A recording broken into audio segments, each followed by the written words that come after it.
Хичнээн телевизэнд ёстой энэ чигчи уралдан ч хүрэхгүй.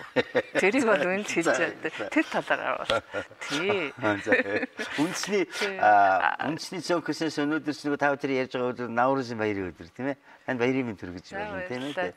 Тэгээ бас баярын мэнд хүргээд Казахстан үндэсний асуудлын тухай ч гэдэг юм уу бид нар ярьдаг л да. Би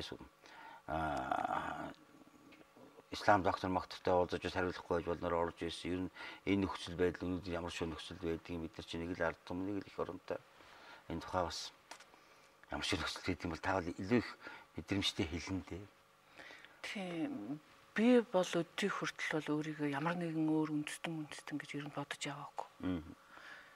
Бодож яваагүй готход бид нар тийм бодох юм бол өгөөгүй л байгаа юм. Үнэхээр Монгол одоо хэдэн үе дамжсан Монгол хүн бол бид нар Монгол одоо Монгол улсын иргэд байна. Энэ газар шороон дээр миний эцгийнхэн хүй тасарсан. Би өөрөө энэ газар шороон дээр төрж өссөн. Надад бол одоо Монголоос өөр эх орн байхчгүй. Бүх Монгол казах хүмүүс бол тийм бодолтой байгаа байх гэж бодож байна. Тэгвэл 90 оны энэ өөрчлөлт чинь ганцхан манай оронд болсонгүй шүү дээ. Хөрш зэрэгэлдээ орнууд боллоо. Зөвлөх холбоот улс дотор байсан улс Казахстан гэдэг улс бас биедээс улс задарлаа. Тэр улсын ерөнхийлөгч одоо дэлхийд дахинд байгаа казакуудыгаа урайлж дуудсан энэ оронд ирж амьдраач та нар гэдэг. Тэр нь бол нэг орсуудыгаа шахах бас нэг бодлого мөн байсан шүү дээ. Тийм ээ. Тий. Бол орсууд олон эзэмшижсэн. Тэгээ дэлхийд байгаа казакуудад цуглуулвал бас орсуудыг шахаж төрийнхөө хэлийг бол казак хэл болголоо. Тэр үед бол одоо явсан хүмүүс бас буцаж ирсэн нь ч байна. Тэр бол нэг тийм сайн нөлөө өгсөнгөө гэж би боддгийн. Ах トゥ нар бол хоёр оронд хуваагдлаа. Хүн насварлаа. 2-3 газараас одоо ингээд бие биенэргөө явж их зардал болж байна. Хит хитэн хэсэг одоо болж амьдарч байна энэ тэнд очиод тийм ээ. Ер нь бол төрсөн нутгаасаа өөр тийшээ нутагшиж хүн амьдрна гэж бол байхгүй шүү дээ. Дасан газрын даавуу зүлэн. Тий. Одоо яг хөө тэнд очиод 20 жил бас сурчсан залуучууд нь бол тасаж эдгэжсэн байж магадгүй. Тийм баг. Миний өөрийн одоо төрсөн их чинь тэр бол одоо болтол нүдэнд нулимстай. Миний төрсөнд бол очихуулганд найз нараа яриад ингээд уйлдаг. Тий. Тэд нар бол хизээч хамгийн хэцүү юм хүнд бол юу вэ гэхээр хамт байсан найз нар бол хэцүү идэх юм байна гэж нулимс туслуулж ярьж байгаа. Тэд нар бол хизээч тэрийг мартаж чадахгүй. Тэгэхээр энэ бол бас буруу юм шиг одоо хувь хүний сонголт учраас тийм ээ. Өнөөдөр харин зүгээр энэ ташрамд боломжийг ашиглаад тэр цагаас хойш казакуудын сэтгэлийг хоёр томл байдалтай болсон л да. Нөхөв үлдэхүү гэдэг. Тий. Үлдсэн хүмүүс маань бас энд жоохон боловсрлоороо бас жоохон хоцрогдонгуй байгаа. Тий. Одоо их өөрчлөлтийн дараа бол тэд одоо гэгэрх ажилдаа бол нэг анхаарсангүй. Тийм болохоор бид үндэснийхээ цөөнхийг бас төрийн бодлого болно.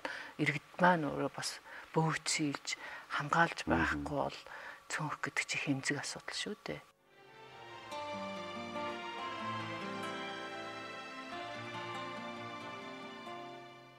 Сая та эксмэгчиг ярьсан чинь нүдэн чинь нулимс хэлдэг. Тий. Өрөвдмөр юм байлээ тэд. Би бас нэг 2 жилийн өмнө Казахстанд очсон чинь манай ихч өнөөдөр нэг 30-аад монголчууд цугларах гэж байгаа. Чи очих уу гэд. Тгийгээ. Тэ очсон чинь баахан казах хүмүүс л байна. Тэгэл нөгөө дээр үеийн Баян Монгол соёл эрдэнэ дууг тавьчих. За. Өөрхий. Тий. Тэгэл тэдрийгээ тэгээд нөгөө кассетээр нь ингээ яаж чадгалж идэх хөрхий. Тэгэл жоохон юм хам идэж уулаа тэгээ би төвчихгүй одоо нөгөө монголчууд хаанаага ирэх юм гэсэн. Эднэр л байна шүү дээ. Тэгээ өөрснийхөө монголчууд гэдэг. За. Яг одоо өнөөгийн нөхцөл харахад бол манай казакууд бол яг энэ Монгол нутгаа эх орон гэж ойлгоод тэрнээсээ хөдлөх сонирхол нь их багассан. Бүр их улам энхшээд ичсэн байлээ. Тэр мэдэгдэн шүү дээ. Одоо улам ингээд яваад. Тэгэхээр зэрэг илүү ч хайрлалтай юм шиг дэлбэний тийм ээ. Илүү хүндмээр юм шиг санагдаад байгаа байхгүй. Тэгж бодогдсон шүү дээ. Бидний талаас нь тийм. Миний төрсөн нутаг унсан газар угаасан хүмүүс маань ингээд тэндээс уйлаа тэр их өндөр алтайгаа ингээд ягаад уусаад чинь болон бид хайрлах хэрэгтэй юм шүү. Харин бүр тийм ээ хөдөлж үзсэн. Юм чи үзэж үж мэдэн шүү дээ. Тийм болохоор цөөн хүмүүсийг бол жоохон үргэлжил ингээд дэмжиж дэм өгч явах хэрэгтэй юм байлээ. Өнөөгийн төрийн бодлогонд бол одоо тэр тал дээр алдаж байгаа юм аа эсвэл яхан дутаагүй тэр юм бий гайгүй. Сая тэр сонгуулийн хуулийн иргэний нийгмүүд бол нэлээд ярьсан л та тэр занаа ундрья одоо сүвч аргалмаа энэ тэр нь бол ер нь цөөхөн бол ханаас сонгогдохгүй шүү дээ. Жишээлбэл одоо Баян-Улгийг одоо жишээл нэг казах хүн Улаанбаатарт нэг дэвшихэд ер нь одоо санал авах их тэг хэцүүдээ тийм үсттэй тий. Тийм тохиолдолд бол одоо цөөнхийн одоо оролцоог төрд бол төрийн бодлогоор л оролцуулдаг юм байна. Одоо энэ цөөнхтэй орнууд бол одоо цөөнх болгоноос төрд авчираад ингээд суулгаад тэднийг одоо бодлогыг одоо сонсдог оролцуулдаг тийм ээ. Тэгээд төрийнх нь өөрийнх нь төлөөлж сууж байгаа нөгөө хүмүүс ч гэсэн одоо бас сэтгэл үеиг байдаг. Өөрийнхөө зовлон бас төр сонсож ийн гэж ойлгодог. Тэр нь бол одоо цөөнхөө дэмжиж байгаа бодлого.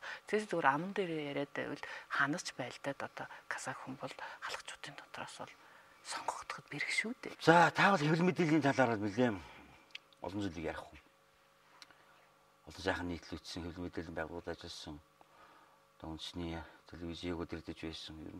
Өөрийн ч оролцоо зоотч надад ч ихсэн сайхан нийтлүүд гарч ирдэг. Тэгэхээр хэвлэл мэдээллийн бидний хувьд бодохоор юм байна. Бид нар бас тэгэл асал адилхан навсганаал байна да. Алдаж байгаа ч юм байна, онж байгаа ч юм байна, хүний гарт орж байгаа ч юм байна. Асал юм байна да. Энэ бол одоо нэг шилжилтийн үе гэж хүмүүс яриад байгаа. Одоо шилжилтийн үе дууссан юм байна л гэдэг. 90 онд төрсөн хөлт 22 3 настай болчлоо. Энэ бол шилжилт дуусаа. Бид нар харин ёс зүйгээрээ төлөвшөх гэд хамгийн анх та бүхэн ярьсан ярианы сэдвэр рүү би бас жоохон халих гэдэг л да. Ер нь бол энэ нийгмийн бухимдлыг хүмүүсийн хоорондын тэр бие биенийг үл хүндэтгэх хандах юмд бол хэвлэл мэдээлэл бол нууцгүй хэлэхэд өөр гүйцэтгэж байгаа шүү байна. Таачаас ажиглаа л байгаа тэр. Хэвлэл мэдээллүүд бол ар ардаа бүгдээр эзэнтэй байна. Өнөөдөр бол төрийн мэдэлд байдаг улс эзэмшдэг нэг ширхэгч хэвлэл байхгүй. Өөрийнхөө ашиг сонирхлын үүднээс их мөнгөтэй хүмүүс хэвлэл байгуулад байна л да. Би тэнд ажиллаж байгаа залуучуудыг тэнд ажиллаж байгаа сэтгүүлчдийг би буруутгах чадахгүй. Эзэн юу хийн? Хоол олж иж байгаа хүн тэрийг хийн шүү дээ. Эзэн гэдэг нь тэр хэвлэл мэдээллийн байгууллагын одоо байр суурь болоод байгаа. Тийм учраас улс төрчид хэвлэл рүү нэг ормооргүй байна, хушуураад энийгээ зогсоох хэрэгтэй байна. Сэтгүүлчид бол бас энэ захиалгаар одоо сэвтүүлэх, хитрхи магтах, харалдуулах ажлаас бас зайлсхийх өндөр ёс суртахуунтай болох цаг болжээ гэж би залуу үедээ одоо захимаар байна л да. Зайлшгүй энийг бид нэр сөхөж ярихгүй бол бидний бужигнах намдах хоёр бас энэ нэг хүмүүстэй энэ хэвлэлийнхэнтэй бас холбоотой болцоод байгааг одоо намайг буруутгахгүй болов уу гэж би бодож байна л ингэж хэлснийхээ төлөө. Ёс зүйгээр бид амьдрч чадахгүй шүү. Одоо хэвлэлүүд харин эвлэлд нь нэгдэх, хоорондоо эв түндэнтэй ойлголцох тэр чиглэл рүү төлөхөө явбал тэр хэвлэлийг ард түмэнд илүү их өсөх баха.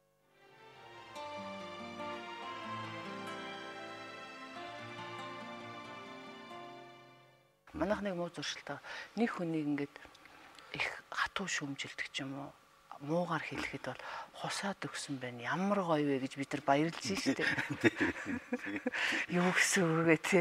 Хүн алдаатай байж болно. Ажлын их хариуцлага алдсан бол хусаж болдгүй яах вэ тийм ээ?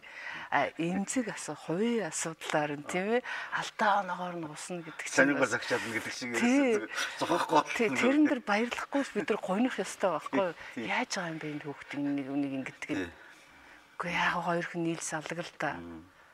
Алдаж онж арх ууг л та. Яа хустдгийг өөрхий. Тэгэхээр хустдаг хэвлэл биш. Их зөв зүйтэй. Тий, урам өгдөг, тий, өөдлүүлдэг л хэвлэлтэй болмоор байна. Хавтгайдаа биш юм а гэхэд би байгаа үзэгдлийн тухай л ярьж байна. Би сонгуулийн тухай их юм асуусангүй зүгээр би танд хувийн ярихад 2008 оны сонгуульд миний танд хүн нэр дэвшсэн. Хувийн яриа л да тэгсэн тэр надад гэсэн. Нэр дэвшгэд айгүй хэцүү юм байна гэхгүй яасан гэсэн. Сонгогч нэгэд гар хараад байх юм гэж тий. юм өхнөө гэдэг ингээд зарим нь л өгөө сургацсан байдаг юм л да ингээд өөр ингээд энэ ч бас заримдаа ил бид нар нугаач яах вэ. Тэрэн шиг одоо энэ жил энэ 20% ч юм уу ер нь нийгмийн сэтгэлгээ тийм байна. Олон сайхан эмэгтэйчүүд их орж ирж байна.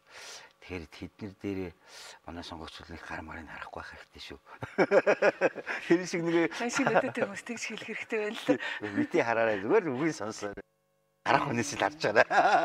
Нэр бас тэгэд өгдөг нэ. Сусцсан байхгүй. Энд чи буруу жишг тогтох гэж байна шүү дээ. Юу өгөх гэж байна. Яг үнэн гэж байна. Гарыг хараад уулзаад би танд туслаа энэ араас нь дагаад нэг шиг авах гээд яваад байна гэж.